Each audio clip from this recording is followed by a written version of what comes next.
देखिए, आज जो हम इमरजेंसी में ये प्रेस कॉन्फ्रेंस का इनेकाद कर रहे हैं, रिसेंटली जो एक बच्ची का वीडियो वायरल हो गया, दुनिया में कोई ऐसी मिसाल नहीं मिलती जबकि एक बच्ची के वीडियो वायरल से 24 घंटे के अंदर अंदर एजुकेशन पॉलिसी चेंज की गई होगी।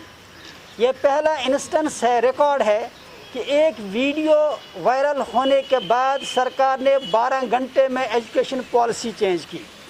सरकार को शायद ये मालूम नहीं कि एजुकेशन पॉलिसी महज एक वीडियो वायरल होने से चेंज नहीं होती है। इसके पीछे पूरे लॉजिक होते हैं, पूरे रीज़न होते हैं। इन हालात में जबकि इस वक्त एक एजुकेशनल एमरजेंसी है, ये जो स्कूल फैसले लेते हैं ये इंटरनेशनल नेशनल स्टैंडर्ड्स को देखते हुए एक्सपर्ट्स उसमें इन्वॉल्व होते हैं। उसमें सिर्फ इंडिया के एक्सपर्ट्स नहीं, इसमें कैम्ब्रिज, ऑक्सफोर्ड, हार्वर्ड और दुनिया के जो अच्छे बेस्ट प्रैक्टिस के माहिर जो होते हैं, एक्सपर्ट्स जो होते हैं, उनके मशवरों से पॉलिसीज़ तय होती हैं। फिर यहाँ जो बहुत सारी बॉडीज़ हैं जो इस पर काम करती हैं, चूँकि इस वक्त सारे के सारे स्कूल एक ही प्लेटफार्म है। यहाँ मैं आपकी वसासत से ये बात कहना चाहूँगा कि सरकार ने अपने बयान में कहा कि हमने स्टेक होल्डर्स को ऑन बोर्ड लिया। The fact is that no stakeholder was taken on board, क्योंकि इस वक्त सारे के सारे स्कूल, सारे के सारे एसोसिएशन एक ही प्लेटफार्म पे हैं, चाहे वो जम्मू के एसोसिएशन हैं, श्रीनगर के एसोसिएशन हैं, कश्मीर की हैं या इंडिविजुअल स्कूल्स हैं। सबों ने जेके एजुकेशन चैम्बर के नाम से एक ही प्लेटफार्म बनाया है, जो प्लेटफार्म सारे प्राइवेट एजुकेशन सेक्टर को, स्कूली सेक्टर को रिप्रेजेंट करता है। लेकिन अफसोस कि सरकार ने हमें ऑन बोर्ड नहीं लिया।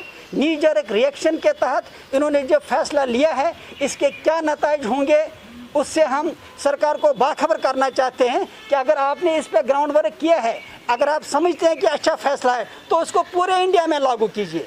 तो आप कश्मीर और जम्मू में ही लागू क्यों करेंगे? फिर आप पूरे इंडिया में इसको लागू करिए। सिंपल सी बात थी। सरकार ने सिलेबस कम नहीं किया, सिलेबस जो का तू कायम है। और एब्रप्टली जब उन्होंने स्क्रीन टाइम का बहाना बनाते हुए ये ऑर्डर उन्होंने पास किया, तो मुझे बताइए खुदारा, क्या लॉजिक है, क्या रीज़न है कि जब हमारे बच्चे पूरी तरह से सिलेबस को कंप्लीट नहीं कर पाएंगे, हाउ दे विल कंप्लीट। एक बात। दूसरी बात ये है कि स्क्रीन टाइम की जो बात कही गई, ये हम हवा में फैसला नहीं लेते हैं। ये एज जो होती है, इस एज में सिट एंड स्टडी बड़ा इंपॉर्टेंट मामला होता है। बच्चे का हैबिट डेवलप करना होता है कि वो पढ़ाई करे, सिट एंड स्टडी इसी वजह से होता है। कैच देम यंग जो फ्रेज़ है वो किस लिए है? वो इसी वजह से होता है कि ये एज स्पेसिफिक ग्रेड कंपेटिबिलिटी के हिसाब से टाइमिंग होती है। इसमें अगर सरकार को फैसला लेना चाहिए था तो इसमें एक्सपर्ट्स को ऑन बोर्ड लेके, स्टेक होल्डर्स को ऑन बोर्ड लेके फैसला होना चाहिए। अब हमने सरकार के इस फैसले, हम मानते हैं कि इस वक्त जो हालात हैं, ऑनलाइन तालीम के हक़ में हम कभी नहीं रहे हैं। हम तो बार बार कहते हैं कि हाइब्रिड मॉडल होना चाहिए। कम्युनिटी बेस्ड स्कूलिंग के साथ साथ पूरे रिसोर्स को पूल अप करके और उसके साथ एक यूनिफॉर्म सिस्टम बना के इस पूरे तालीमी निज़ाम को ट्रैक पर रखा जाए। इसी वजह से हमने बाकायदा तौर पे एक्सपर्ट्स का पैनल फ्रेम किया है, जिसमें नामी गिरामी एक्सपर्ट होंगे, चाइल्ड एक्सपर्ट होंगे, एजुकेशनल एक्सपर्ट होंगे, और उसके साथ पेरेंट्स और दीगर माहिरीन को उस बोर्ड में रखा जा रहा है। और उसके साथ हम बाकायदा फीडबैक ले रहे हैं। फीडबैक ऑनलाइन होगा और जो फीडबैक होगा हम उसी हिसाब से चलेंगे, क्योंकि मसला ये है, सरकार का एक ऑर्डर यहाँ के 25 लाख बच्चों के फ्यूचर को डायरेक्ट हम नहीं होने देंगे। ये कोई गाजर मूली या प्याज या ग्रॉसरी आइटम बेचने खरीदने की बात नहीं है। It concerns the future of 25 lakh children of the valley of the state. So सीधी सी बात है, जम्मू कश्मीर के 25 लाख बच्चों के करियर के साथ एक ऑर्डर से आप उनका फैसला नहीं कर सकते हैं। इसी वजह से we are taking a feedback. हमारी बाकायदा एक्सपर्ट कमेटी इस पर ओपिनियन देगी, व्यू लिया जाएगा, पब्लिक से भी ओपिनियन ली जाएगी। इसके बाद we will submit our observations to government. जनाब, आज हमारे बच्चों के मुस्तकबिल का सवाल है, फ्यूचर का। मुझे लगता है कि ये हमारे बच्चों के साथ जो किया जा रहा है, आप समझते हैं जो ऑर्डर निकला है, आप इसको पढ़ लीजिए। ग्रेड 1 से ग्रेड 8 तक कहा जा रहा है कि आप 1.5 घंटा पढ़ाएंगे।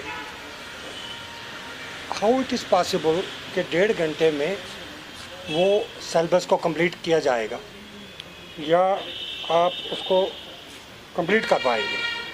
और वैसे ही हमारा जो एजुकेशन सिस्टम है बहुत मुश्किल से इस वक्त अगर खड़ा है वो प्राइवेट स्कूल की वजह से है। और प्राइवेट स्कूल ही आपने देखा कि वो बच्चों को किस तरीके से पढ़ाते हैं। अगर हम नॉर्मल में जाएंगे तो एक बच्चा 6 घंटे स्कूल में गुजारता था, सुबह 9 बजे से 3 बजे तक। अगर हम 1 घंटा उसके लंच का और गेम वगैरह का निकालें तो 5 घंटे पढ़ाई करने के बाद 1.5 घंटा उसका गाड़ी में खर्च होता था। और उसके बाद भी पेरेंट उसको शाम को भेजते थे ट्यूशन पे। आप अगर एक इतनी हालात ख़राब हो के स्कूल एक ने कोशिश की और बच्चों को पढ़ाया जा रहा है, आप मुझे बताइए कि किसी पेरेंट्स को ऑन बोर्ड नहीं लिया गया। पेरेंट्स कल से हमें फ़ोन कर रहे हैं, उनके मैसेज आ रहे हैं कि आप हमारे बच्चों के साथ मुस्तकबिल के साथ खेलना चाह रहे हैं, आप इनको क्यों नहीं पढ़ाएंगे? आप बच्चा घर में है, उसके पास कोई एक्टिविटीज़ नहीं है, वो वैसे गेम नहीं कर पाता, आप क्या उसको पढ़ाने का पर भी बंदिश लगाएंगे? और जैसे वार साहब ने कहा कि अगर ये इतना अच्छा सिस्टम है तो ये फिर पूरी दुनिया में होना चाहिए था। और फिर अगर ये मोदी साहब को एड्रेस किया गया तो फिर मोदी साहब तो पूरे मुल्क के प्राइम मिनिस्टर हैं, फिर ये पूरे मुल्क में नाफिज हो जाना चाहिए था। इसलिए ये किसी सूरत में बर्दाश्त नहीं किया जाएगा कि हमारे बच्चे जो ऑलरेडी अगर देखा जाए तो इस वक्त नेशनल लेवल पे भी वो कुछ पीछे हैं। अब ये अलग बात है कि हमारे बच्चे काबिल हैं तो वो इसमें मुकाबला कर पाते हैं, लेकिन मुझे लगता है कि एक साजिश है कि अपने कश्मीर JNK के बच्चों को पीछे कर दिया जाए इस पेंडेमिक में जो पढ़ाई हो रही है। मुझे लगता है गवर्नमेंट को ये जल्दबाजी में लिया गया फ़ैसला, हमारी रिक्वेस्ट है हमारे चैम्बर की तरफ से, हमारे पेरेंट्स की तरफ से। आप देखिएगा, हम आपको सारे स्कूलों के जो पेरेंट्स हैं उनका आपको पूरा डाटा भेजेंगे कि वो हमें क्या बता रहे हैं।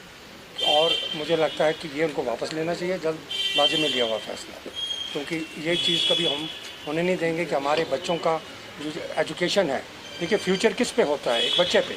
और बच्चा जहाँ पर अगर पढ़ेगा नहीं तो वो क्या फ्यूचर देगा कौम को और अपने माँ बाप का भी उस पर उम्मीदें होती हैं। तो आप उनको पीछे कर रहे हैं। आज बाहर की यूनिवर्सिटियाँ हैं, इंडिया की पूरी यूनिवर्सिटियाँ, वो 5-6 घंटे की क्लासेस ले रही हैं। यहाँ भी हमने उतनी लंबी क्लास नहीं रखी है।